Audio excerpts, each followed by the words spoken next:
ဟုတ်ကဲ့ဂရိုက်ဆယ်သို့သွားတဲ့အပိုင်းနှစ်လေးကိုဆက်လက်ရှုစားပေးကြပါဦးခင်ဗျာကျွန်တော်တို့ကကားကျက်တဲ့နေရာမှာကားရက်ထားခဲ့ပြီးတော့ဒီကားလန်တိုင်းပဲ Little Switzerland ကိုသွားတဲ့လမ်းကိုခြေကျင်တက်ရောက်ခဲ့ပါတယ်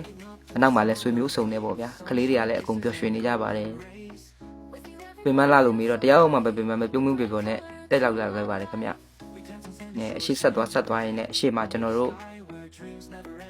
ဒီ10ထဲမှာဖောင်စီးလို့ရတဲ့နေရာပေါ့ဗျာတယောက်ကို9000ပေးရပါတယ်ခင်ဗျာဈေးနှုန်းလေးကတော့အဲ့နေရာလေးပါအဲ့မှာတပုံတွေရိုက်ကြရှူခင်းလေးအရန်လာတော့ပျော်ဖို့လည်းကောင်းတယ်အဲ့ကနေမှတဆင်ကျွန်တော်တို့က Little Switzerland နေရာကိုသွားဖို့အတွက်ဒီတောင်ကျော်လေးလမ်းအတိုင်းပဲဆက်တက်ခဲ့ကြပါတယ်ခင်ဗျာအရင်အဲ့နေရာလေးကတော့လမ်းလျှောက်ပဲတက်လို့ရပါတယ်ခင်ဗျာအခုနောက်ပိုင်းမှာဒီကားလမ်းဖောက်ပေးထားတာပါခင်ဗျာဒါတော့ Little Switzerland သွားတဲ့လမ်းတောက်လျှောက်မှာမြင်ရတဲ့မြင်ကွင်းလေးပါခင်ဗျာလိုပဲ rubber channel လေးတွေကိုဖျက်ပြီးတော့လမ်းလျှောက်ကားရပါတယ်ဟိုးမှာအဝေးမှာမြင်နေရတာတော့ဖောင်စီးနေတဲ့လူတွေပါခင်ဗျကျွန်တော်တို့အရင်ထက်စောရောက်နေတဲ့လူတွေလည်းရှိကြပါတယ်ဒီနေရာလေးကတော့ဒါ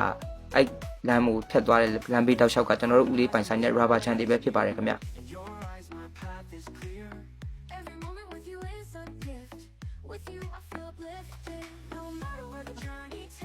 အရင်လှပတဲ့နေရာလေးပေါ့ဗျာတပင်နေကြားထဲမှာအရင်အေးစိတ်နေတဲ့ရာသီဥတုလေးတဘာဝခံစားရပါတယ်ခင်ဗျဒါကတော့ Little Switzerland မရောက်ခင်ဘီနာပတ်လည်ကရှိတဲ့တောင်ကုန်းတောင်တန်းလေးတွေ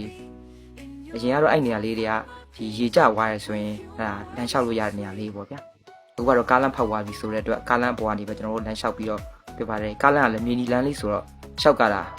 ကဲမြေသိန်းလမ်းလေးကိုရရှိသေးပါတယ်အရင်တော့ပါတယ်တောင်တန်းနေ